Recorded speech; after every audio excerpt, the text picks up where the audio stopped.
अस्सलाम वालेकुम dear students, कैसे हैं आप सब? उम्मीद है बिल्कुल खैरियत से होंगे। जैसे कि आप लोग जानते हैं कि कोरोना के पेश नज़र दोबारा से ऑनलाइन क्लासेस का आगाज हो चुका है, तो चलिए हम अपनी पढ़ाई की तरफ बढ़ते हैं। सेकंड टर्म चूंकि कंप्लीट हो चुका है, तो अब हम थर्ड टर्म की जाने पड़ते हैं। आप लोगों के मैथ्स के थर्ड टर्म का फर्स्ट चैप्टर आपकी मैथ्स बुक का 7th चैप्टर है, जो कि पेज नंबर 86 पर मौजूद है और जिसका नाम है फाइनेंशियल अर्थमेटिक। फाइनेंशियल अर्थमेटिक का मतलब क्या है? फाइनेंशियल का मतलब होता है माली, यानी कि वो वाला माली नहीं जो पौधों को पानी देता है, वो वाला माली नहीं, यानी कि माल से रिलेटेड जो मामलात होते हैं उनके बारे में स्टडी करना फाइनेंशियल स्टडीज कहलाता है। फाइनेंशियल का मतलब माली मामलात को देखना, यानी कि पैसे से रिलेटेड जो भी मामलात होते हैं उसको हम फाइनेंशियल मामलात कहते हैं, सही, फाइनेंस के मामला। अर्थमेटिक का मतलब होता है हिसाब किताब। ठीक है, तो हम इस चैप्टर में माली हिसाब किताब के बारे में पढ़ेंगे। ठीक है, तो चलिए बढ़ते हैं चैप्टर की तरफ। कुछ बातें आप लोगों को पता होनी चाहिए चैप्टर को शुरू करने से पहले। आपको पहले पता होना चाहिए कॉस्ट प्राइस क्या चीज होती है। The price at which an object is purchased is known as its cost price, यानी कि वो कीमत जिस पे कोई चीज खरीदी जाती है उसको हम कॉस्ट प्राइस कहते हैं। फॉर एग्जाम्पल कि आपने एक बुक खरीदी है 50 रुपए की, तो वो बुक, उसकी जो कॉस्ट प्राइस है वो है 50 रुपए। ठीक है, अब बात कर लेते हैं सेलिंग प्राइस की। The price at which an object is sold is known as selling price, यानी कि वो कीमत जिस पर कोई चीज बेची जाए उसको हम सेलिंग प्राइस कहते हैं। ठीक है, यानी कि आपने बुक खरीदी थी 50 रुपए की, वो तो उसकी कॉस्ट प्राइस थी, लेकिन आपने उसको, फिर जाहिर सी बात है जब आप उसको बेचेंगे, अगर आप अकलमंद होंगे, अल्लाह वाले ने अगर आपको अकल दी होगी, तो आप उसको थोड़ी सी ज्यादा कीमत में बेचेंगे ताकि आपको थोड़ा बहुत उसमें प्रॉफिट हो, यानी कि मुनाफा हो।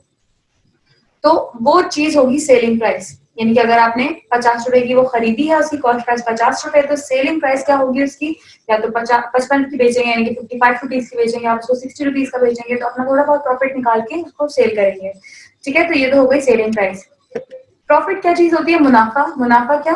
Profit is earned when the selling price is greater then cost price, यानी कि प्रॉफिट कब हासिल होता है? जब सेलिंग प्राइस कॉस्ट प्राइस से ज्यादा होती है। यानी कि अगर कॉस्ट प्राइस 50 रुपए है तो सेलिंग प्राइस उससे ज्यादा हो, 55 रुपए हो, 60 रुपए हो, 65 रुपए हो, यानी कि 55 रुपीज हो, 60 रुपीज हो, 65 रुपीज हो, तो हमें प्रॉफिट होगा। सही। और प्रॉफिट को निकालते कैसे हैं? प्रॉफिट को निकालने का तरीका ये होता है selling price minus cost price, यानी कि जो चीज ज्यादा है उसमें से हमने कॉस्ट प्राइस को माइनस करवा देना। जाहिर सी बात है प्रॉफिट निकाल लें तो इसमें सेलिंग प्राइस ज्यादा होगी, यानी कि जिसमें हमने उसको बेचा। दोबारा से बात करते हैं, पहले आपने एक बुक खरीदी 50 रुपए की, ठीक है, वो थी उसकी कॉस्ट प्राइस, बात समझ में आए? उसके बाद सेलिंग प्राइस, सेलिंग प्राइस वो कीमत जिसमें आप उसको बेचेंगे। खरीदी आपने 50 की थी, आपने उसको बेचा 55 रुपए में, यानी कि 55 रुपीज में आपने उसको बेच दिया, तो आपको कितने रुपए का प्रॉफिट हुआ? 5 रुपए का। कैसे पता चला? 55, यानी कि सेलिंग प्राइस में से कॉस्ट प्राइस को निकाल दिया, 55 में से आपने 50 को माइनस करवा दिया, तो आपको पता चल गया कि आपके पास प्रॉफिट कितना आया? 5 रुपए का प्रॉफिट आया, यानी कि 5 रुपीज का प्रॉफिट आया। अब बात कर लेते हैं लॉस की।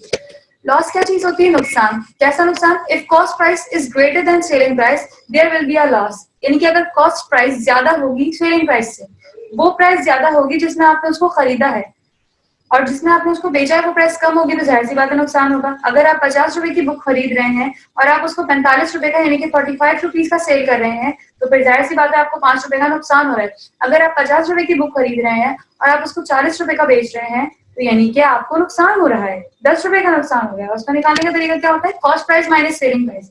अब जो चीज ज्यादा है उसमें से हम निकाल देंगे कम वाली चीज को। ज्यादा हमारे पास क्या है? कॉस्ट प्राइस है। नुकसान की बात कर रही हूँ मैं, कब? लॉस की बात कर रही हूँ कि अगर आपने 50 रुपए की बुक खरीदी है और आपने उसको बेच दिया 40 रुपए में, तो आपको कितना नुकसान हुआ? 10 रुपए का। कैसे पता चला? 50 में से 40 माइनस कर देंगे, यानी कि कॉस्ट प्राइस में से सेलिंग प्राइस माइनस कर देंगे, तो हमें पता चल जाएगा कि कितना लॉस हुआ है हमें, कितना नुकसान हुआ है हमें? 10 रुपए का। एक एग्जाम्पल थी वो। जो फॉर्मूला आप इसको इस चैप्टर में लगाएंगे वो होगा प्रॉफिट का फॉर्मूला, जो हमने अभी अभी देखा, selling price minus cost price. Loss का formula cost price minus selling price. अब बात कर लेते हैं प्रॉफिट परसेंट की। देखिए, प्रॉफिट और प्रॉफिट परसेंट दोनों अलग अलग चीजें हैं। प्रॉफिट यानी कि कितने रुपए का आपको फायदा हुआ, और प्रॉफिट परसेंट यानी कि कितने फीसद आपको फायदा हुआ। ठीक है, इसी तरह लॉस, लॉस मतलब नुकसान, कितने रुपए का नुकसान हुआ, और लॉस परसेंट यानी कि कितने फीसद नुकसान हुआ आपको। ठीक है, ये दोनों अलग अलग चीजें, ये आपको चैप्टर के जैसे जैसे समझते जाएंगे हम चैप्टर, हमें पता चलता जाएगा कि क्या फर्क है इन दोनों में। खैर, तो इनके फॉर्मूले हैं ही हम चैप्टर के अंदर यूज करेंगे। प्रॉफिट परसेंट का फॉर्मूला है profit upon cost price multiply by 100, ये मल्टीप्लाई है। ठीक है, उसके बाद लॉस परसेंट का फॉर्मूला है loss upon cost price multiply by 100। इसके अलावा एक और फॉर्मूला हम इसके अंदर यूज करेंगे सेलिंग प्राइस का, 1 plus P upon 100 multiply by cost price. ठीक है, पी अपॉन 100 है, ये 1 के नीचे ये थोड़ी सी मिसप्रिंटिंग है, यहाँ पे पी अपॉन 100 है। ओके, अच्छा भाई, उसके बाद चैप्टर की जाने पढ़ते हैं, अब वर्ड प्रॉब्लम्स की जाने यानी कि एक्सरसाइज की जाने पढ़ते हैं, जो कि पेज नंबर 90 पे मौजूद है, एक्सरसाइज 7A। अच्छा, उससे पहले आपको मैं ये बताती चलूं कि ये जो फॉर्मूला है, लास्ट फॉर्मूला, इसको हम किसी कंडीशन के ऊपर यूज करते हैं, यानी कि जब हमें कॉस्ट प्राइस नहीं पता होती है, हमें प्रॉफिट और सेलिंग प्राइस पता होती है। अब हम आगे एक ऐसा क्वेश्चन सॉल्व करेंगे जिसमें हमारे पास सेलिंग प्राइस हमें पता होगी, प्रॉफिट हमें पता होगा और कॉस्ट प्राइस हमें नहीं बताई गई होगी, तो हम उसमें ये वाला फॉर्मूला यूज करेंगे। ठीक है, अभी से आपको बता दें, याद रखिएगा। चैप्टर की तरफ हम बढ़ते हैं, exercise 7A, page number 92। Okay, question number 1, a man purchased a dozen pens for ₹25 each. Each का मतलब होता है एक। क्लियर? एक आदमी ने एक दर्जन पेन खरीदा। एक दर्जन का मतलब कितने पेन होंगे? 12 पेन होंगे, जाहिर सी बात है। ठीक है, यानी कि एक दर्जन केले जैसे होते हैं, एक दर्जन केले कितने के होते हैं? 12 केले होते हैं, सही है। तो एक दर्जन पेन हमारे पास कितने के खरीद, एक दर्जन पेन उसने खरीदे हैं, जिसमें से ₹25 का एक पेन था, यानी कि ₹25 का एक पेन था और उसने एक दर्जन पेन खरीदे and sold them at ₹28 each, यानी कि जब उनको बेचा तो हर एक पेन ₹28 का बेचा। ठीक है, find the total profit as well as profit percent on the transaction. Transaction का मतलब होता है लेन देन का अमल, यानी कि खरीदने और बेचने के अमल को हम ट्रांजेक्शन कहते हैं। ठीक है, टोटल प्रॉफिट फाइंड करना है कि उनको सारे पेन पे कितना प्रॉफिट हुआ है। सारे पेन जब उसने बेच दिया, उसने हर एक पेन ₹25 का खरीदा और ₹28 का बेच दिया हर एक पेन, लेकिन उसने टोटल पेन कितने के बेचे और कितने के खरीदे, पहले तो ये पता होना चाहिए, जब भी हमें पता चलेगा कि प्रॉफिट हमें कितना हुआ है उसके ऊपर। ठीक है, तो सबसे पहले तो हम डेटा बना लेते हैं। डेटा के अंदर हम वो सारी चीजें लिखेंगे जो कि क्वेश्चन में हमारे पास गिवन है। क्या गिवन है? कॉस्ट प्राइस गिवन है हमारे पास। कॉस्ट प्राइस यानी कि वो प्राइस जिसमें उसने पेन खरीदे। कितने में खरीदे उसने पेन? ₹25 का एक पेन खरीदा है भाई, तो हमने लिख दिया कि cost price of a pen, एक पेन की जो कॉस्ट प्राइस है वो हमारे पास है ₹25, यानी कि ₹25। सेलिंग प्राइस हमारे पास गिवन है एक पेन की, जो कि हमारे पास है ₹28, यानी कि ₹28। Selling price of a pen, एक पेन की बात की जा रही है। प्रॉफिट निकालना, प्रॉफिट परसेंट निकालना है, टोटल प्रॉफिट निकालना है कि सारे पेन की, मतलब सारे सारे पेन के ऊपर, सारे पेन को जब उसने बेच दिया तो उसके ऊपर उसको कितना प्रॉफिट हुआ, यानी कि कितना नुकसान, सॉरी, कितना मुनाफा हुआ उसके ऊपर।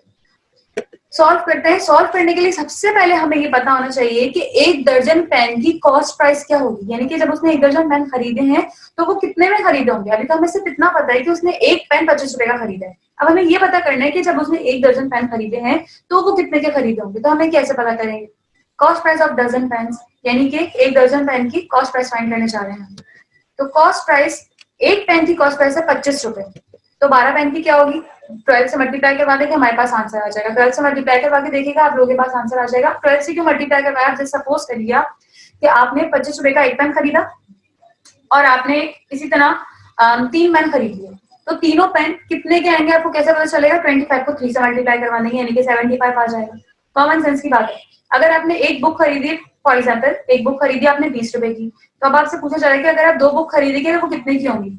तो 2 बुक्स कितने की होंगी? ₹40 की। जाहिर सी बात है, 20 मल्टीप्लाई बाय हम 2 कर देंगे, 20 2 40, तो इस तरह का पता चल जाता है। तो इसीलिए हमारे पास है कॉस्ट प्राइस, हमने कॉस्ट प्राइस 12 पेन की क्या होगी? 25। एक पेन की कॉस्ट प्राइस को 12 से मल्टीप्लाई करवा देंगे तो हमें कॉस्ट प्राइस पता चल जाएगी 12 पेन की, जो कि हमारे पास आई ₹300। यानी कि जब उसने 12 पेन खरीदे तो उसने कितने के खरीदे होंगे? ₹300 के 12 पेन खरीदे होंगे। ठीक है, इसको हमने कर दिया बॉक्स के अंदर बंद। हमें पता चल गई कॉस्ट प्राइस 12 पेन की।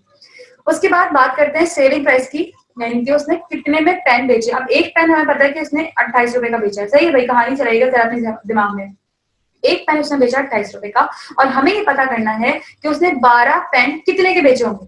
ठीक है, तो एक पेन तो पता है कितने का है, ₹28 का बेचा है, तो 12 पेन कैसे पता लगाएंगे हम? 12 से मल्टीप्लाई करवा देंगे, जाहिर सी बात है। अब 12 कहां से आया? ये डजन की बात की जा रही है, यानी कि दर्जन की बात की जा रही है, तो उसके हमें पता है कि दर्जन का मतलब तो होता है 12। ठीक है, उसके बाद 28 मल्टीप्लाई बाय 12 हमने क्यों किया? क्योंकि एक पेन को उसने बेचा था ₹28 में, तो हमें पता करना है कि 12 पेन उसने कितने में बेचे, तो हमने 12 से उसको मल्टीप्लाई करवा दिया। 12 को मल्टीप्लाई करवाने के बाद हमें पता चला कि उसने 12 पेन बेचे होंगे ₹336 में, यानी कि ₹336 में। सेलिंग प्राइस कितनी आई? यानी कि उसने कितने में बेचा 12 पेन को? ₹336 में, यानी कि ₹336 में उसने उसको बेच दिया। अब हमें पता ही करना है कि उसको प्रॉफिट कितना हुआ, टोटल प्रॉफिट। उसने पेन खरीदे ₹300 के, ठीक है, और उसने पेन बेच दिए ₹336 के। अब आप मुझे ये बताइए जरा अपना दिमाग लगा के, उसको कितना प्रॉफिट हुआ होगा? कितना मुनाफा हुआ होगा। तो हम कैसे निकालेंगे, प्रॉफिट का फॉर्मूला अप्लाई करके। प्रॉफिट का फॉर्मूला क्या होता है, selling price minus cost price. तो चलिए हम प्रॉफिट निकालते हैं। प्रॉफिट बराबर है selling price minus cost price की। सेलिंग प्राइस हमारे पास कितनी आई थी दर्जन पेन की 336 और कॉस्ट प्राइस हमारे पास कितनी आई थी 300 रुपीज। तो टोटल कितना प्रॉफिट हुआ उसको ₹36 का प्रॉफिट हो गया।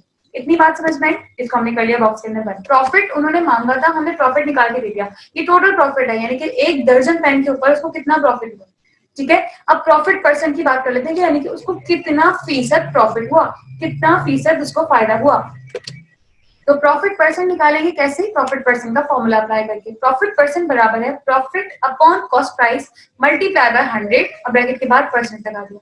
ठीक है, परसेंट क्यों लगाया, क्योंकि प्रॉफिट परसेंट यानी कि कितने फीसद फायदा हुआ इसकी बात की जा रही है, तो इसीलिए हमने यहाँ पे परसेंट के साइन लिया। उसके बाद जो जो वैल्यूज हम उनकी वैल्यूज को पुट कर देते हैं। प्रॉफिट हमारे पास कितना आया, जो हमने अभी अभी निकाला है वो है 36। तो प्रॉफिट की जगह हमने लिख दिया 36 multiply by 100 upon cost price. Cost price हमारे पास कितनी आई थी डजन पेन्स की, क्योंकि हम टोटल प्रॉफिट निकाले तो हम टोटल पेन की कॉस्ट प्राइस को लेंगे, जो कि हमारे पास कितनी आई थी 300 रुपीज, जो हमने प्रीवियस स्लाइड में निकाली थी। ठीक है, मल्टीप्लाई करवा के जो निकाली, तो ये आ गया 300। अब इसको कैसे सॉल्व करेंगे, अब ये आप लोगों का काम है। मैंने आप लोगों को कटिंग वगैरह सब कुछ सिखाया हुआ है क्लास के अंदर, ये आप लोगों का काम है और आप लोगों ने ही करना है। ठीक है, ऐसा जिसमें कोई इतना होमवर्क नहीं मिलेगा आपको इस वाली वीडियो के अंदर, लेकिन आपको ये सारा काम जो मैं रफ वर्क में करवाती हूँ ये आपने करना ही करना है और आपने अपने दिमाग लगा के करना है। ऐसे बता देती हूँ मैं, 2 0 से 2 0 कैंसिल हो जाएंगे। 3 के टेबल से कटिंग हो रही है, मैंने बता दी कैसे हो रही है, आप लोगों ने खुद ही करनी है। कटिंग करवाने के बाद आप लोगों के पास आंसर आएगा प्रॉफिट परसेंट, यानी कि कितने फीसद प्रॉफिट हुआ, 12% उसको प्रॉफिट हुआ। ठीक है, अच्छा तो ये आ गया हमारे पास आंसर।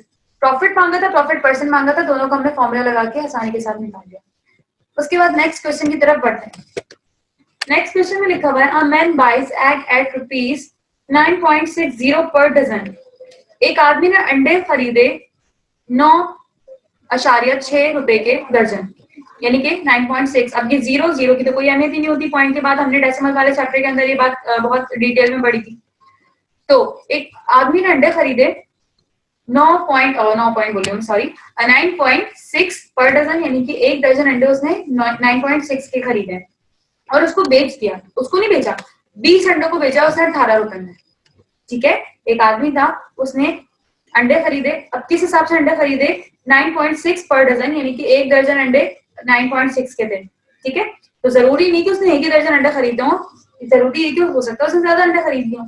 जब उसने उसको सेल किया, यानी कि 20 अंडे उसने सेल किया 18 रुपए में, तो हमें ये बताना है कि व्हाट इज हिज गेन और लॉस परसेंट, यानी कि उसको उसका जो नुकसान या फायदा हुआ कितने फीसद उसको नुकसान या फायदा हुआ। अब गेन, ये प्रॉफिट की बात की जा रही है, गेन का मतलब प्रॉफिट ही है।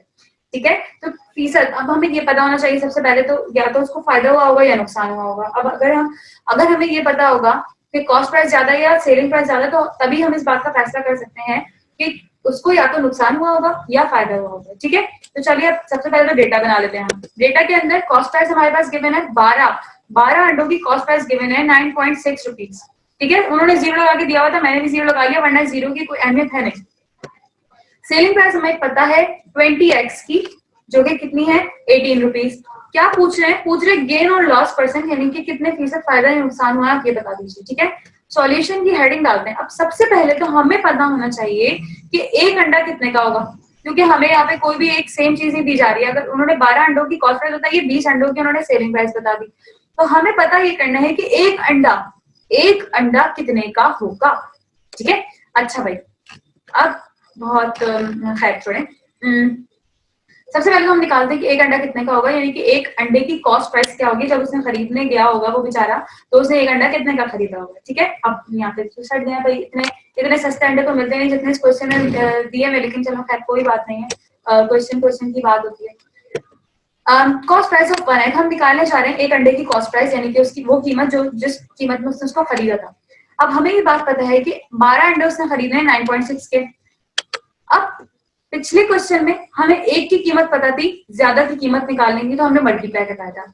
इस क्वेश्चन के अंदर हमें ज्यादा की कीमत पता है और कम की कीमत निकालनी चाहिए। ऐसी बात है ना, 12 अंडे हैं, 12 अंडे ज्यादा होते हैं और एक अंडा कम होता है, तो हमें ज्यादा की कीमत पता है और कम की कीमत निकालनी है। पिछले क्वेश्चन में मल्टीप्लाई करवाया था, इस क्वेश्चन में उल्टा हिसाब है तो उल्टा काम करवाएंगे। मल्टीप्लाई का उल्टा क्या होता है, डिवाइड।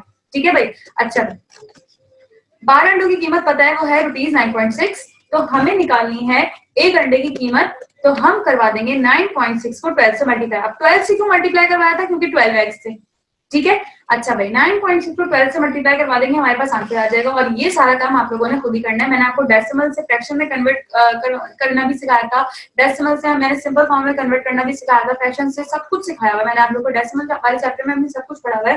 तो ये अब आप लोगों का होमवर्क है। होमवर्क में क्या करना है, आपने इसका रफक बनाना है। 9.6 को आपने डिवाइड करवाना है 12 से, ठीक है। अब कैसे करवाएंगे ये मुझे नहीं पता, चलें फिर भी बता देते हैं। चलो तरह से आ गया मुझे। आप लोगों को पॉइंट हटाने का तरीका क्या होता है, थोड़ी बहुत हिंट दे रही हूँ, आप लोग खुद कीजिएगा बाकी काम। पॉइंट हटाने का तरीका ये होता है कि पॉइंट के बाद जितने नंबर्स होते हैं, यानी कि जितने डिजिट्स होते हैं ऑपोजिट साइड पर, हम उतने जीरो का इजाफा कर देते हैं, उसके बाद कटिंग करवा के आंसर निकाल दीजिएगा। जब हमने आंसर निकाला तो हमारे पास आया एक अंडे की कीमत आ गई ₹0.8, ठीक है। इतना सस्ता अंडा तो मिल ही नहीं सकता है। खैर ये तो कहानियों वाली बातें, सिर्फ किताबी बातें, चलें खैर कोई बात नहीं, ये तो फ्री का अंडा देना है, खैर छोड़ें इस बात को। तो अब हमें पता चल गया कि एक अंडा कितने का है, ₹0.8 का, यानी कि 0.8 का, 0.8 रुपए का एक अंडा मिल गया भाई। अच्छा उसके बाद अब हमें निकालना है एक अंडे की सेलिंग प्राइस, कि जब उसने उसको सेल किया तो कितने का सेल किया होगा। हमें ये बात पता है कि 20 अंडे उसने 18 रुपए में सेल किया, तो अब हमें निकालना है कि एक अंडा उसने कितने में सेल किया होगा। तो अब हम निकालने जा रहे हैं सेलिंग प्राइस ऑफ 1 एग। हमें पता है सेलिंग प्राइस ऑफ 20 एग्स। ऊपर वाले क्वेश्चन में 12 अंडों की कीमत पता थी, तो हमने उस कीमत को 12 से डिवाइड कर दिया। यहाँ पे हमें 20 अंडों की कीमत पता है, तो हमने 18 को किससे मल्टीप्लाई करवाना है, हमने 18 को मल्टीप्लाई कर किससे डिवाइड करवाना है, 18 को हमने डिवाइड करवा देना है 20 से। 20 से क्यों, क्योंकि यहाँ पे 20 एग्स गिवन है, तो हमने 18 को डिवाइड करवा देना 20 से। अब ये भी आप लोगों का काम है, जब आप लोग इसको डिवाइड करवाएंगे तो आप लोग देखेंगे, और ये सारा काम मैं रेफर में लाजमी चेक करूंगी, और अगर आप लोगों ने नहीं किया तो पिटाई होगी भाई, और कुछ भी नहीं होगा। अच्छा सेलिंग प्राइस ऑफ 1 एग कितनी आएगी आप लोगों के पास, ₹9। अब हमें दो चीजें पता चल गई हैं। दो चीजें कौन कौन सी, एक अंडे की कॉस्ट प्राइस भी पता चल गई है, यानी कि एक अंडा उसने कितने में खरीदा 0.8 में, और उसने कितने में सेल किया 0.9 में, ठीक है। अब हमें देखना ये है कि क्या उसको गेन हुआ या लॉस हुआ। अब जाहिर सी बात है यहाँ पे सेलिंग प्राइस क्योंकि आ गई है ज्यादा, 0.8 है यहाँ पे 0.9 है, दोनों में से कौन बड़ा है, सेलिंग प्राइस ज्यादा बढ़ी है। तो क्योंकि सेलिंग प्राइस ज्यादा बढ़ी, तो हमें ये बात पता है कि जब सेलिंग प्राइस ज्यादा होती है कॉस्ट प्राइस से, तो तब हमें क्या होता है, हमें प्रॉफिट होता है, क्योंकि उसने कम पैसों में खरीदा और ज्यादा पैसों में सेल कर दिया। अब भले ही पैसे थोड़े से ही ज्यादा थे, वो बेचारा शरीफ होगा, लेकिन उसे प्रॉफिट तो हुआ। अब कितना प्रॉफिट हुआ ये पता करना है। तो इतना तो पता चल गया कि भाई लॉस नहीं हो सकता है, यहाँ पे प्रॉफिट ही होगा। तो हमने कहा कि भाई सेलिंग प्राइस क्योंकि ज्यादा है कॉस्ट प्राइस है, तो प्रॉफिट हुआ होगा। तो चलिए आप प्रॉफिट निकालते हैं। प्रॉफिट कितना हुआ होगा, प्रॉफिट का फॉर्मूला होगा selling price minus cost price. Selling price हमारे पास है ₹0.9, उसमें से हम माइनस करवा देंगे कॉस्ट प्राइस जो कि हमारे पास है 0.8। कितना आएगा भाई, ये तो कॉमन सेंस की बात है, 0.1 रुपीज आ जाएगा, यानी कि प्रॉफिट हमारे पास कितना आया 0.1 रुपीज आ गया। उसके बाद हम निकालने जा रहे हैं प्रॉफिट परसेंट, क्योंकि उन्होंने पूछा था कि क्या हुआ है, उसको गेन परसेंट हुआ है या लॉस परसेंट हुआ है, तो हमें पता है भाई प्रॉफिट परसेंट हुआ है ना गेन परसेंट हुआ। अच्छा बिल्कुल गेन परसेंट ही हुआ है, जाहिर सी बात है, क्योंकि गेन और प्रॉफिट यही बात है, ठीक है। तो यहाँ पे प्रॉफिट परसेंट का हम फॉर्मूला अप्लाई करेंगे, और बहुत ही आसान सा फॉर्मूला है, प्रॉफिट परसेंट बराबर है profit upon cost price multiply by 100, profit upon cost price multiply by 100। तो प्रॉफिट हमारे पास कितना आया जो हमने निकाला है, अभी प्रॉफिट आया है 0.1, कॉस्ट प्राइस जो कि हमने निकाली है अभी भी एक अंडे की वो है 0.8, और उसको मल्टीप्लाई करवा देंगे 100 से। अब ये काम आप लोगों का खुद ही का है, आपने इसकी कटिंग करवानी है डेसिमल हटा के, और ये मैं आपको नहीं बताऊंगी क्योंकि एक राज है जो कि हम सीख चुके हैं, लेकिन मैं आप लोगों को फिर भी नहीं बताऊंगी, ठीक है। अच्छा प्रॉफिट परसेंट हमारे पास आ गया 12.5%। अब ये कैसे आया ये आप लोगों को खुद ही निकालना है, ठीक है। अच्छा भाई तो यही आ गया हमारे पास आंसर। नेक्स्ट क्वेश्चन की जानिब बढ़ते हैं जनाब। नेक्स्ट क्वेश्चन में कह रहे हैं mister Arsalan bought a plot of land for ₹10,800 and sold it for a profit of 20%। कहानी ये है कि एक मिस्टर अरसलान थे, यानी कि अरसलान साहब थे, उन्होंने एक प्लॉट खरीदा 10,800 रुपए का और उसको बेच दिया। अब कितने में बेचा ये नहीं पता, बस इतना पता है कि उन्होंने जब उसको बेचा तो उन्हें 20% का प्रॉफिट हो गया। At what price did he sell it. अब हमने तशवीश की बात कर दी, उन्होंने हमसे पूछा है कि कितनी प्राइस में उन्होंने उसको सेल किया, ठीक है। प्राइस पूछ लिया हमसे, घुमा दिया हमें, कोई बात नहीं हम भी घुमा देंगे। अच्छा भाई डेटा में क्या क्या पता है, डेटा में हमें पता है क्या, डेटा में हमें सिर्फ ये बताया कि उन्होंने उसको खरीदा है 10,800 रुपए में प्लॉट खरीद लिया, ठीक है। बहुत ही सस्ती बुक है, क्या कह सकते हैं। प्लॉट उन्होंने खरीदा है कॉस्ट प्राइस, क्योंकि जाहिर सी बात है क्योंकि खरीदा है तो वो कॉस्ट प्राइस ही होगी। तो 10,800 रुपए का उन्होंने प्लॉट खरीद लिया। और क्या पता है, प्रॉफिट पता है या प्रॉफिट परसेंट पता है। अब जाहिर सी बात है कि उन्होंने चुपके से हमें बता दिया कि भाई 7% लगा हुआ, तो ये प्रॉफिट परसेंट, ये लिखा हुआ तो प्रॉफिट है, लेकिन क्योंकि वैल्यू प्रॉफिट परसेंट ही गिवन है तो ये प्रॉफिट परसेंट ही है जनाब। तो हमने कहा कि प्रॉफिट परसेंट हमारे पास आ गया 20%। At what price did he sell it, तो प्राइस पूछ लिया हमसे भाई। सेल इट का मतलब कि कितने में उन्होंने उसको बेचा। जब उन्हें 20% प्रॉफिट हो गया तो उन्होंने कितना में बेचा होगा उसको। तो ये क्या पूछ रहे हैं भाई, सेलिंग प्राइस पूछ रहे हैं। तो हमने कह दिया कि सेलिंग प्राइस हमारे पास कितनी है हमें ही पता लगाना है। सॉल्यूशन में हम क्या करेंगे, सॉल्यूशन में सबसे पहले हम सेलिंग प्राइस को फाइंड करेंगे, लेकिन लेकिन लेकिन सेलिंग प्राइस का कोई एक फॉर्मूला हमें नहीं पता। तो जो हमें पता है उसी की मदद से हम सेलिंग प्राइस निकालते हैं। ठीक है, अच्छा भाई क्या पता है हमें, तो प्रॉफिट पता है और कॉस्ट प्राइस पता है। कॉस्ट प्राइस का फॉर्मूला भी मैंने आप लोगों को नहीं बताया, तो मैंने किसका फॉर्मूला बताया आप लोगों को, मैंने सिर्फ बताया आप लोगों को प्रॉफिट परसेंट का फॉर्मूला।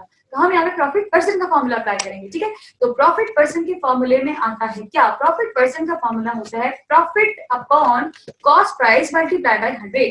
ठीक है, तो प्रॉफिट की जगह प्रॉफिट आ जाएगा, लेकिन प्रॉफिट तो है ही नहीं, तो प्रॉफिट को हमें एक्सपेंड करना पड़ेगा। प्रॉफिट की वैल्यू हमें नहीं पता, लेकिन प्रॉफिट का फॉर्मूला तो पता है। प्रॉफिट का फॉर्मूला क्या होता है, मुझे क्लास बहुत लगा दी है। प्रॉफिट का फॉर्मूला क्या होता है, प्रॉफिट का फॉर्मूला होता है selling price minus cost price. तो हमने लिखा प्रॉफिट की जगह प्रॉफिट का formula selling price minus cost price, और बाकी सब कुछ एज इट इज, सब कुछ वैसे ही है, बस हमने प्रॉफिट को एक्सपेंड कर दिया। और इसकी वजह ये थी कि हमें प्रॉफिट नहीं पता था, प्रॉफिट की वैल्यू हमें नहीं पता थी। जो चीज हमें पता थी वो थी प्रॉफिट परसेंट, यानी कि कितने परसेंट, यानी कि कितने फीसद मुनाफा है ये हमें पता है। हमें कीमत नहीं पता कि कितनी कीमत, यानी कि कितने रुपए का उसको प्रॉफिट हुआ होगा। तो हमने उसकी जगह उसका फॉर्मूला अप्लाई कर दिया। ठीक है जी, लंबी हो गई बात। अब क्या करेंगे, अब कुछ भी नहीं करेंगे, फॉर्मूला अप्लाई कर दिया हमने। अब हम उसकी वैल्यूज को पुट करेंगे। प्रॉफिट परसेंट पता है, जी हाँ प्रॉफिट परसेंट पता है, कितना है भाई 20 है, 20 है जी 20 है। कॉस्ट प्राइस पता है, कॉस्ट प्राइस पता है कितनी है 10,800 लिख देंगे कॉस्ट प्राइस की जगह, और 100 की जगह 100। सेलिंग प्राइस नहीं पता है क्योंकि, तो सेलिंग प्राइस की जगह सेलिंग प्राइस लिख के रहने देंगे। तो वही काम जो मैंने अभी आपको बताया है वही काम हम करने जा रहे हैं, और वो काम हम कर चुके हैं। यहाँ पे हमारे पास आ गया 20 बराबर है 20 कहां से आया कि 20 वहां से आया कि प्रॉफिट परसेंट की जगह हमने प्रॉफिट परसेंट की वैल्यू को पुट कर दिया जो कि 20% गिवन था। 20 बराबर है selling price minus cost price ऊपर भी और कॉस्ट प्राइस नीचे भी मल्टीप्लाई बाय 100। अब क्या करना है क्लास, अब करना यह है कि कटिंग करवानी है। कैसे कटिंग करवानी है, अब ये तो बहुत ही आसान सी कटिंग है, ये तो हम खुद भी कर सकते हैं। क्या करना है भाई, 2 0 से 2 0 हो गए कैंसिल, 2 0 से 2 0 हो गए कैंसिल। तो हमारे पास अकाउंट में क्या चीज बची है, हमारे पास अकाउंट में जो भी चीज बची है उसको हम कहते हैं कि ये बचा है हमारे पास, एक मिनट बताते हैं आपको। हमारे पास बचा है 1080 रुपीज बच गए, 1080 बच गया नीचे। ठीक है, अब चलें इसको मजीद सॉल्व करते हैं। कैसे सॉल्व करेंगे, हमारे पास नीचे बच गया है 1080, और 100 तो चूंकि हो चुका है खत्म, क्योंकि उसको 2 0 ही खत्म होगा और 1 की तो कोई अहमियत होती ही नहीं है हमारी नजर में। तो 1 मल्टीप्लाई जब हो जाएगा इस पूरी वैल्यू से तो वो वैसे ही खत्म हो जाएगा। तो हमारे पास ये वाली वैल्यू बच गई है पास। ठीक है, अब हमने इसमें सेलिंग प्राइस को फाइंड करना है, तो सेलिंग प्राइस को अलग करना पड़ेगा, बिल्कुल उसी तरह जिस तरह हमने सिंपल इक्वेशन वाले चैप्टर के अंदर एक्स को अकेला किया था, बिल्कुल इसी तरह यहाँ पे एस पी को अकेला करना है। ठीक है, तो इसको अकेला करने का तरीका क्या होता है, इसके आसपास जितनी भी चीजें हैं उन सबको हमने उठा के कहीं और भेजना है। ठीक है, अब यहाँ पे जो जो चीजें जो जो हो रहा होगा वो काम दूसरी तरफ इज इक्वल टू के दूसरी तरफ जाने के बाद उल्टा हो जाएगा। कैसे उल्टा हो जाएगा भाई, यहाँ पे ये 1080 नीचे डिवाइड हो रहा था, और चूंकि हमें एसपी को अकेला करना था तो हमने उठा के इसको दूसरी तरफ भेज दिया। ये 1080 यहाँ पे डिवाइड हो रहा है, 20 के पास जाके मल्टीप्लाई हो जाएगा, तो ये 20 के पास जाके हो गया मल्टीप्लाई, बाकी सब कुछ ऐसे। ठीक है, अच्छा अब उसके बाद एसपी को दोबारा से अकेला करना है, तो एसपी के साथ ये वाली वैल्यू हो रही है माइनस, दूसरी तरफ जाने के बाद क्या हो जाएगी प्लस। अच्छा उससे पहले मैंने यहाँ पे एक और स्टेप का इजाफा किया है, आप चाहे तो करवा सकते हैं, आप चाहे तो नहीं करवाएं, अगले स्टेप में करवा लीजिएगा, कोई मसले वाली बात नहीं है। 20 को मल्टीप्लाई करवा देंगे 1080 से, तो आप लोगों के पास चलेगा 21,600। ये सब चीजें मैं क्यों नहीं करवा के दिखा रही, क्योंकि ये सब चीजें आप लोगों को बहुत पहले सिखा चुकी हूँ, और मुझे नहीं लगता कि अब भी किसी को रफ वर्क में कोई कंफ्यूजन होगी, क्योंकि सिंपल मल्टीप्लाई और अब आप लोगों को पता है कि रफ वर्क का काम कैसे करना है। ठीक है, तो इसको मुझे बताने की जरूरत नहीं है, मैं ये समझती हूँ। 20 मल्टीप्लाई बाय 1080 तो हमने किया, तो हमारे पास आई वैल्यू 21,600 रुपीज। ठीक है, एसपी माइनस 10,008, सॉरी ये इतने सारे क्यों आ रहे, wait a second, I think there is a mistake in previous slide. Wait, वो क्वेश्चन के अंदर यहाँ पे मैंने मिस्टेक कर दी है, आपकी बुक में लिखा हुआ होगा ये 1,08,000, ठीक है, तो आप इसको सही कर लीजिएगा। यहाँ पे भी गड़बड़ हो चुकी है और फिलहाल नेक्स्ट स्लाइड में गड़बड़ हुई है, शुक्र है हमने इसको देख लिया है। तो यहाँ पे है 1,08,000, ठीक है, तो कितने में उसने खरीदा होगा, मैं यही सोच रही थी कि एक प्लॉट इतना सस्ता कैसे हो सकता है। तो उसने खरीदा है 1,08,000 का उसने प्लॉट खरीदा है, ठीक है। अच्छा भाई, यहाँ तक का काम हमने कर लिया था सारा। अब हमारे पास है यहाँ पे 1,08,000 माइनस में वहां भेज देंगे इसको, तो ये हो जाएगा प्लस 21,600 में प्लस करवा देंगे 1,08,000, तो हमें पता चल रहा है कि सेलिंग प्राइस कितनी है। सेलिंग प्राइस हमारे पास आई है 1,29,600 रुपीज। तो सेलिंग प्राइस हमारे पास आ गई 1,29,600 रुपीज। सेलिंग प्राइस यानी कि कितने में उसने उसको सेल किया। उन्होंने हमसे सेलिंग प्राइस पूछी थी कि कितने में उसने उसको सेल किया होगा, हमने उनको निकाल के दे दिया सेलिंग प्राइस। तो उन्होंने जो मिस्टर अरसलान साहब थे, जो अरसलान साहब ने उन्होंने भेजा है बोल रही हूँ, उन्होंने सेल किया है इस प्लॉट को कितने का, 1,29,600।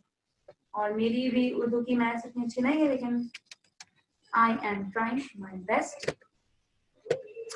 नेक्स्ट क्वेश्चन की तरफ बढ़ते हैं। A quantity of tea is sold at ₹48 per kg at a profit of 20%. अब टी, यहाँ पे टी से क्या मुराद है, यहाँ पे चाय की पत्ती है, सही। चाय की पत्ती को बेचा गया at ₹48 per kg, 48 रुपए किलो, 48 रुपए किलो यानी कि 48 रुपए किलो चाय की पत्ती को बेचा गया। और इस तरह से बेचा गया कि जब उन्होंने उसको बेच दिया तो उनको 20% का प्रॉफिट हुआ, यानी कि 20% का उनको फायदा हुआ। The total gain is ₹90। जब उन्होंने सारी चाय की पत्ती सेल कर दिया, अब हमें नहीं पता कि उन्होंने कितनी चाय की पत्ती सेल की है, ठीक है, बस इतना पता है कि जब उन्होंने सेल किए चाय की पत्ती तो कितने में सेल किए, 48 रुपए किलो, यानी कि 1 किलो जब उन्होंने सेल की होगी तो 48 रुपए की बेची होगी, ठीक है। और प्रॉफिट उनको उस पर कितना हुआ, 20% का प्रॉफिट हुआ है। टोटल गेन यानी कि उन्होंने जब सारी पत्ती सेल कर दी तो उनको उस पर 90 रुपए का प्रॉफिट हो रहा है। अब पूछ ही रहे हैं कि कितनी पत्ती उन्होंने सेल की होगी चाय की, ठीक है। तो डेटा बनाने से दोबारा से सेलिंग प्राइस हमें पता है कितनी है, हमारे पास सेलिंग प्राइस हमारे पास है 48 रुपए यानी कि 48 रुपीज। प्रॉफिट परसेंट हमारे पास है 20% और इसी के साथ साथ प्रॉफिट हमारे पास है 90 रुपीज। टोटल गेन का मतलब है प्रॉफिट, ठीक है, समझ में आ रहा है ना। गेन लिखा हुआ है क्वेश्चन के अंदर, बस आपको क्वेश्चन समझने की देर है, बाकी आप लोगों को समझ में आ जाएगा कि डेटा के अंदर क्या क्या है। सोल्ड का मतलब जहां जहां भी सोल्ड है तो यानी कि सेलिंग प्राइस से मुराद है यहाँ पे। तो यहाँ पे सोल्ड लिखा हुआ है, सोल्ड मतलब बेचा गया है, बेचा गया मतलब कि उन्होंने जब उसको बेचा तो जाहिर सी बात है सेलिंग प्राइस ही होगी, वो तो सेलिंग प्राइस इसके आगे लिखी हुई है। प्रॉफिट, प्रॉफिट क्या होगी, प्रॉफिट परसेंट, अगर परसेंटेज में दी हुई है वैल्यू तो वो बिल्कुल प्रॉफिट परसेंट ही होगा, इसीलिए हमने लिखा प्रॉफिट परसेंट। इसके साथ साथ हमें गेन, गेन मतलब कि प्रॉफिट दिया हुआ है, रुपीज में दिया हुआ है तो ये 90% है। What is the quantity of the T sold. अब वो पूछ रही है कितनी मिकदार की पत्ती उन्होंने सेल कर दी है, तो हमने लिखा क्वांटिटी ऑफ टी पूछी हुई है, क्वेश्चन मार्क है तो हमने क्वेश्चन मार्क बता दिया। अच्छा भाई, सॉल्यूशन क्या निकालते हैं। अब सॉल्यूशन के अंदर हमें क्या क्या पता है, अब इसके अंदर हमें कॉस्ट प्राइस नहीं पता। अब इसके अंदर हमें क्या क्या पता है, प्रॉफिट पता है, सेलिंग प्राइस पता है, कॉस्ट प्राइस नहीं पता है। अब लगाएंगे वो वाला फॉर्मूला जो मैंने आप लोगों को पहले ही बता दिया था कि कंडीशन क्या, कंडीशन ऐसी होगी कि अप्लाई करेंगे वो वाला फॉर्मूला। फॉर्मूला वो क्या था, selling percent is equals to, और सेलिंग परसेंट बोल रही हूँ जरा देखो, selling price is equals to 1 plus P upon P मतलब profit upon 100 multiply by cost price. Selling price की जगह हम सेलिंग प्राइस की वैल्यू को पुट करेंगे और सारी वैल्यूज की जगह उनकी वैल्यूज को पुट करेंगे। अब हमारे पास सेलिंग प्राइस कितनी थी 48, हमने सेलिंग प्राइस की जगह लिख दिया 48 is equal to 1 1 plus plus profit की जगह, अब प्रॉफिट परसेंट नहीं है, ये प्रॉफिट है तो हमने प्रॉफिट सॉरी प्रॉफिट परसेंट ही है ये, तो प्रॉफिट परसेंट की बात की जा रही है, तो प्रॉफिट परसेंट कितना है 20 अपॉन 100, ये जो प्रॉफिट है प्रॉफिट परसेंट की बात की जा रही है, मल्टीप्लाई बाय कॉस्ट प्राइस, ये आ गया कॉस्ट प्राइस, ठीक है। कॉस्ट प्राइस क्योंकि हमें नहीं पता तो हमने इसकी वैल्यू से यहाँ पे पुट नहीं की है। उसके बाद क्या करेंगे, अगर आपको याद हो तो मैंने आप लोगों को बताया था जब भी वैल्यूज हमारे पास अपॉन में यानी कि फ्रैक्शन में मौजूद होती हैं उनके बीच में प्लस या माइनस की साइन होती है तो हम एलसीएम लेते हैं। अब एलसीएम लेना आप लोगों को आता है, यहाँ पे 1 के नीचे कुछ भी मौजूद नहीं है तो क्या मौजूद है 1 मौजूद है, जाहिर सी बात है। तो हमने 1 और 100 का एलसीएम लेना तो जाहिर सी बात है वो 100 ही आना है, ठीक है। हमने ले लिया 1 और 100 का एलसीएम और हमारे पास 100 आ गया। अंदर वाले पूरे ब्रैकेट का आपने एलसीएम निकालना है। कैसे निकालेंगे एलसीएम, एलसीएम ऐसे निकालेंगे, पहले 1 और 100 का एलसीएम निकालेंगे, आप लोगों के पास 100 आ जाएगा। उसके बाद पहली वैल्यू हमारे पास क्या होगी 1/1। अगर आप मेरी बात को गौर से समझ रहे हैं तो ही आप रफ वर्क कर पाएंगे, वरना आप रफ वर्क नहीं कर पाएंगे, और रफ वर्क ही आप लोग का होमवर्क। तो 1/1 आप लोगों के पास पहली वैल्यू होगी, उसको मल्टीप्लाई करवा लेंगे उसी के एलसीएम से, जो कि क्या है 100, तो आप लोगों के पास वैल्यू आ जाएगी 100। बीच में प्लस की साइन है, हमने प्लस की साइन लगा दी। दूसरी वैल्यू क्या है हमारे पास 20/100, 20/100 को उसी के एलसीएम से मल्टीप्लाई करवाएंगे, यानी कि 100 से, तो आप लोगों के पास 20 आ जाएगा। कैसे आएगा ये मुझे नहीं पता, अगर दिमाग होगा तो आप लोगों को पता चल जाएगा। खैर, मल्टीप्लाई बाय सीपी, सीपी यानी कि कॉस्ट प्राइस हमें नहीं पता था, हमने उसकी जगह यही लिखे रहने दिया। अब हमें करना है सीपी को सेपरेट, यानी कि सीपी को अकेला करना है हमें। आप उसके लिए हम हर हद तक जाएंगे। हर हद तक जाएगा का मतलब, हर हद तक जाएंगे का मतलब ये है कि हम सीपी के पास से हर चीज को हटा देंगे, ठीक है। अच्छा, हमारे पास 48 थी, 48 हमारे पास पिछली साइड में क्या था, मैं खुद भूल गई। पिछली साइड में हमारे पास 100 प्लस 20, 100 में 20 को प्लस करेंगे तो क्या आ जाएगा हमारे पास 120/100 लिखेंगे और multiply by 48 is equal to 120/100 multiply by C. 120 कहां से आया, 20 प्लस 100 किया तो 120 आ गया हमारे पास। उसके बाद 0 से 0 कर देंगे कैंसिल, ठीक है, 0 से 0 कर देंगे कैंसिल। तो जब हम कैंसिल कर देंगे तो हम आपको दिखाते हैं यहाँ पे क्या होगा। जब हम 0 से 0 को कैंसिल कर देंगे तो ऊपर बच जाएगा 12 और नीचे बच जाएगा 10, और जाहिर सी बात है क्योंकि हमें इसको अकेला करना है। अच्छा, एक और बात, बहुत अहम बात यह है कि जब आप इसको कॉपी में करेंगे तो इस तरह स्लैश डाल के नहीं करेंगे, बिल्कुल अपॉन में जैसे आप प्रॉपर काम करते हैं बिल्कुल वैसे ही करेंगे, ठीक है। और अब मैं ये समझती हूँ कि आप लोगों को इतनी आदत हो चुकी होगी कि आप लोग को पता है स्लैश का मतलब क्या है और इसको अपॉन में कैसे लिखेंगे, और जब अपॉन में लिखेंगे तो ये डिवाइड है, और डिवाइड है तो मतलब कि इजिकल्स की दूसरी तरफ जाके मल्टीप्लाई हो जाएगा। तो यहाँ पे ये 10 हो रहा है डिवाइड, तो इजिकल्स की दूसरी तरफ जाने के बाद हो जाएगा मल्टीप्लाई। और मल्टीप्लाई हमने क्यों करवाया है, क्योंकि हमें सीपी को अकेला करना है, सीपी के पास से हर चीज को हटाना पड़ेगा। ये 10 डिवाइड हो रहा था, 5 जाने के बाद मल्टीप्लाई हो गया। इतनी बात समझ में आई। इन दोनों को मल्टीप्लाई करवा देते हैं, हमारे पास आंसर आ जाएगा 480।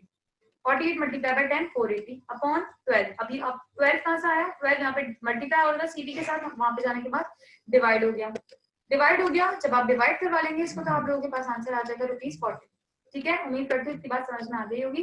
नहीं समझ में आई तो वीडियो को बार बार देखें, और बार बार देखने से भी अगर नहीं समझ में आ रही तो आप उसको खुद से सॉल्व करने की कोशिश करें, क्योंकि अब आप लोगों की इतनी तो प्रैक्टिस हो चुकी होगी कि अब आप लोगों को समझ में आ जाए कि क्या क्या हो रहा है, ठीक है। अच्छा भाई, प्रॉफिट अब निकालते हैं हम प्रॉफिट, क्योंकि हमें कॉस्ट प्राइस पता है, सब कुछ पता है। प्रॉफिट निकालते हैं हमें। प्रॉफिट हमारे पास है selling price minus cost price. Selling price जो कि पता थी पहले से, तो सेलिंग प्राइस में से हम कॉस्ट प्राइस को माइनस करवा देंगे, हमें प्रॉफिट पता चल जाएगा, जो कि हमारे पास आया ₹8। उनको प्रॉफिट हुआ है ₹8 का, ठीक है, पर केजी प्रॉफिट। उन्होंने जो प्रॉफिट दिया था तो उन्होंने टोटल प्रॉफिट दिया था हमें कि 90 रुपए का प्रॉफिट हो रहा था। सारी चीज सारी पत्ती बेचने में उनको 90 रुपीज का प्रॉफिट हो रहा था। हमें ये पता करना था कि 1 केजी पर उनको कितना प्रॉफिट हुआ, ठीक है। अच्छा भाई, तो हमने निकाल लिया कि 1 केजी पे कितना प्रॉफिट हुआ है, ₹8 का प्रॉफिट हुआ है। अब हमें ये निकालना है कि अगर 1 केजी पे ₹8 का प्रॉफिट हुआ है तो उन्होंने कितनी अमाउंट की है, कितनी क्वांटिटी जो दी है, यानी कितनी क्वांटिटी की पत्ती सेल कर दी है। अब ये निकालते हैं, क्वांटिटी निकालने जा रहे हैं भाई पत्ती। ₹8 is the profit of 1 KG. ₹8 का प्रॉफिट हुआ है 1 केजी पर। सबसे पहले हमने ये लिखा। अब यहाँ पे जो हम मेथड अप्लाई कर रहे हैं वो यूनिटरी मेथड, इसको आपने जरा और से देखना है, और ये मैं आपको थोड़ा सा डिटेल में ही समझाने जा रही हूँ। बाकी सारा काम मैंने बहुत स्पीड में इसलिए समझाया क्योंकि इसके अंदर कुछ भी नहीं है, बस फॉर्मूले हैं और वैल्यूज को पुट करना है, इधर से उधर लेकर जाना है, सारा पुराना वाला काम है। लेकिन ये यूनिटरी मेथड क्योंकि पहला मेथड है, आप लोग पहली दफा देख रहे हैं तो इसको जरा गौर से देखिए। ₹8 is the profit on 1 KG. ₹8 का प्रॉफिट हुआ है 1 केजी के ऊपर, ठीक है। अच्छा, अब यूनिटरी मेथड में हम क्या करते हैं, यूनिटरी मेथड में हमें पहली वाली वैल्यू को 1 बनाना होता है। अब इस 8 को हमें बनाना है 1। पहला गोल हमारा है कि हमने इस 8 को 1 बनाना है। तो इस 8 को 1 बनाने के लिए हमें क्या करना पड़ेगा, जरा आप दिमाग लगाइएगा। अगर मैं लिखूं 2, तो उस 2 को 1 बनाने के लिए क्या करना पड़ेगा, 2 डिवाइडेड बाय 2, तो 2 से 2 कैंसिल हो जाएगा, कुछ भी नहीं बचेगा, तो 1 बचेगा, जाहिर सी बात है। इसी तरह यहाँ पे 8 लिखा हुआ है, इस 8 को 1 बनाना है, तो 8 को हम किससे डिवाइड करवाएंगे, कॉमन सेंस की बात है। 8 को 8 से जब डिवाइड करवाएंगे तो हमारे पास 1 आ जाएगा, तो हम 8 को 8 से डिवाइड करवा देंगे, हमें 1 मिल जाएगा। और 1 क्यों बनाना है, क्योंकि यूनिटरी मेथड है और यूनिट का मतलब होता है 1, ठीक है। अच्छा, जब यहाँ पे हम 8 को डिवाइड करवाएंगे 8 से, तो हमें 1 को भी 8 से डिवाइड करवाना पड़ेगा, क्योंकि जो काम हम एक तरफ करते हैं वही काम हमें दूसरी तरफ भी करना पड़ता है। तो नेक्स्ट स्टेप है, हमने यही किया है, हमने 8 को 8 से डिवाइड करवा दिया क्योंकि हमें पहली वैल्यू हमें चाहिए थी 1, और दूसरी जगह भी हमें 8 को डिवाइड करवाना पड़ा क्योंकि जो हम काम इस तरफ करेंगे वही काम हम इस तरफ भी करेंगे। नेक्स्ट स्टेप में हमें मिल गया 8 से 8 कैंसिल हो जाने के बाद 1। उसके बाद 1 रुपए का प्रॉफिट हुआ है 1/8 kg पे। अभी ये सॉल्व हो रहा है तो इस पे जरा गौर कीजिएगा, ठीक है। अब हमें मिल गया 1, कितने का प्रॉफिट हो रहा था उनके अकॉर्डिंग, यानी कि कितना टोटल उन्होंने प्रॉफिट दिया हुआ था, उन्होंने प्रॉफिट दिया हुआ था 90 का, यानी कि टोटल कितना प्रॉफिट हो रहा था सारी चीजें बेच देने में, 90 रुपीज का प्रॉफिट हो रहा था। अब इस 1 को मुझे बनाना है 90, तो 90 बनाने के लिए क्या करना पड़ेगा, जरा कॉमन सेंस की बात है, मेरे पास 1 मौजूद है और मैं आपको कह रही हूँ कि आपने इस 1 को 100 बनाना है, तो आप कैसे बनाएंगे, मल्टीप्लाई बाय 100 करके। क्यों, क्योंकि 100 इसी तरह अगर मैं आपको कहूँ कि आपके पास 25 मौजूद है, सॉरी आपके पास 1 मौजूद है और आपको उसको 30 बनाना है, तो आप कैसे बनाएंगे, 1 मल्टीप्लाई बाय 30 करके। इसी तरह मैं आपको कह रही हूँ कि आपने इस 1 को 90 बनाना है, तो आप कैसे बनाएंगे 90, 1 मल्टीप्लाई बाय 90 करके, ठीक है। 90 से क्यों मल्टीप्लाई करवाएंगे, क्योंकि 90 रुपीज का प्रॉफिट हो रहा है टोटल प्रॉफिट, ठीक है। अच्छा भाई, 90 को हमने मल्टीप्लाई करवा दिया क्योंकि हमें यहाँ पे 90 वैल्यू चाहिए थी। अब चूंकि यहाँ पे 90 को हमने मल्टीप्लाई करवाया तो हमें यहाँ पे भी 90 को मल्टीप्लाई करवाना पड़ेगा, ठीक है जी। 90 मल्टीप्लाई बाय 1 90। जब आप इसको सॉल्व करेंगे ना, अब ये आप लोगों का होमवर्क है, 1 डिवाइडेड बाय 80 मल्टीप्लाई बाय 90। जब आप इसको पूरा सॉल्व कर लेंगे तो आप लोगों के पास आंसर आ जाएगा 11.25 सॉरी 11.25 kg। तो उनको 90 रुपए का प्रॉफिट हुआ कब, जब उन्होंने 11.25 kg पत्ती बेच दी, ठीक है। यहाँ पे आप लोगों का ये चैप्टर हो चुका है खत्म। इस चैप्टर के अंदर जो होमवर्क है वो आप लोगों का वही है जो रफ वर्क है, जो मैं आपको साथ साथ बताती जा रही हूँ। सारा रफ वर्क आपने प्रॉपर्ली करना है, प्रॉपर्ली का मतलब बिल्कुल वैसे ही करना है जैसे आप रजिस्टर के कॉर्नर पे लाइन ड्रॉ करके करते हैं। यही आप लोगों का होमवर्क है और इन क्वेश्चंस की आपने अच्छे से प्रैक्टिस करनी है और साथ ही साथ ये सारे फॉर्मूले आप लोग को याद होने चाहिए। यहाँ पर ये चैप्टर हो जाता है खत्म। नेक्स्ट वीडियो में हम आप लोग को मिलेंगे इंशाल्लाह जल्दी, उम्मीद है। अच्छा, एक और बात कि आप लोगों ने ये वाला काम करना कैसे, आप लोगों ने ये वाला काम बिल्कुल वैसे ही करना है जैसे आप लोगों ने बिल्कुल नॉर्मली तरीके से करना है। थर्ड टर्म की हेडिंग डालेंगे जहाँ पे आप लोगों का काम खत्म हो रहा है, उसी के आगे से आपने थर्ड टर्म स्टार्ट करना है। थर्ड टर्म की आप लोग हेडिंग डालें और थर्ड टर्म की हेडिंग डालने के बाद आप लोग प्रॉपर्ली काम स्टार्ट करेंगे। सिलेबस की जहाँ तक बात है तो सिलेबस मैंने पहले भी कभी नहीं लिखवाया, पहले अभी भी नहीं लिखवाऊंगी मैं। पहले आप लोग पहले चैप्टर्स कर लीजिए, उसके बाद जब हमारा पूरा सिलेबस कंप्लीट हो जाएगा तो आप लोगों को सिलेबस मिल जाएगा।